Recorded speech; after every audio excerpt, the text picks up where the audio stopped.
Welcome back everyone. In today's video we are talking about broken access control, one of the most dangerous and widespread vulnerabilities in web applications. Specifically, we'll be focusing on real-world example OAuth flow hijack via cookie tossing. This attack takes advantage of how browsers handle cookies and how some applications rely on them for OAuth login flows. If exploited, it can lead to a complete account takeover silently with no warning for the victim. By the end of the session, you will not only understand how this attack works, but also why it happens and what developers must do to prevent it. So let's get started. So first we will have a quick overview of what is broken access control. Then we'll go deeper on one of the use case called OAuth flow hijack via cookie tossing. We will learn why it occurs and what is the impact. Then I will show you a demo, and after that we can discuss about how developers can remediate this vulnerability. So broken access control means that an application doesn't properly enforce who is allowed to access which resources. In simple terms, it's like leaving the back door unlocked while assuming nobody will check it. This isn't a small issue, it's so common and impactful that OWASP ranks broken access control as number 1 in their top 10 risks. And the consequences are severe.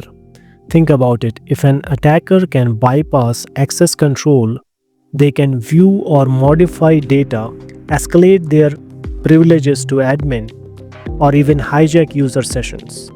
In the real world, broken access control has led to data breaches, identity theft, and complete loss of trust in applications. The case we are focusing on today is a very specific but very powerful form of broken access control, one that hijacks an OAuth login flow. So here is the scenario. Imagine you are logging into an application using OAuth, for example, logging in with Google. Normally, the app keeps track of your session using a cookie. But here's the problem. If the application uses misconfigured cookies, say with a domain scope like .example.com and a path like /OAuth/callback, then any subdomain under example.com can drop a cookie that the browser will also send to the main application. This is called cookie tossing. An attacker controlling a subdomain like attacker.example.com can set a malicious cookie with the same name as the real one, for example, session ID. When you, the victim, log in through OAuth, the browser sends both cookies, and the application, instead of reading your legitimate cookie, it may pick up the attacker's malicious one. What does this mean in practice? It means your OAuth login, your Google or GitHub session gets bound to the attacker's session ID. From that moment on, the attacker has effectively hijacked your account. And the scariest part, you won't even notice. To you, the login process looks completely normal. This is why the vulnerability is considered critical. A simple cookie misconfiguration opens the door to instant account takeover across OAuth protected applications. Now, why does this vulnerability actually occur? There are 3 main reasons. First, misconfigured cookie scopes.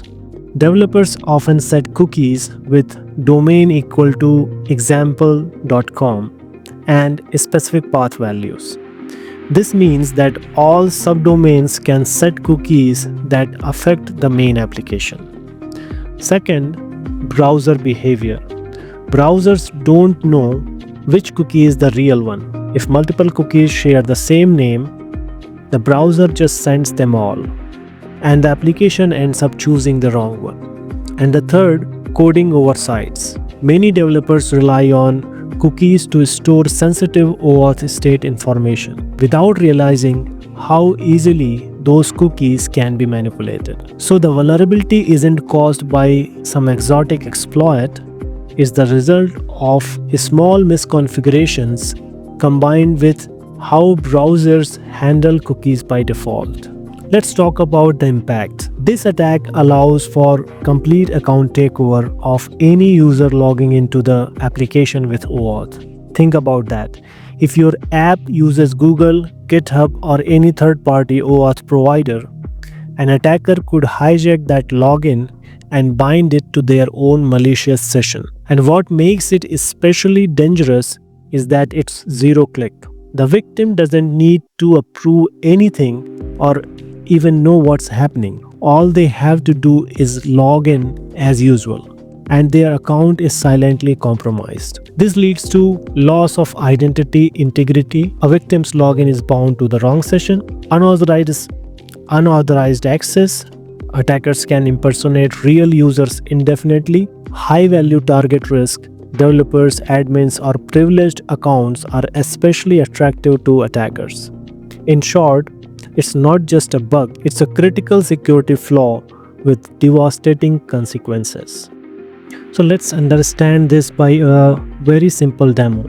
What we have here is a small node application. So I have app.js, which is first sets up an Express web server with a cookie parsing middleware, and it runs on main.local. Then app.get is a home page with simple login button that simulates an OAuth login flow, and clicking on the button just posts it to /login.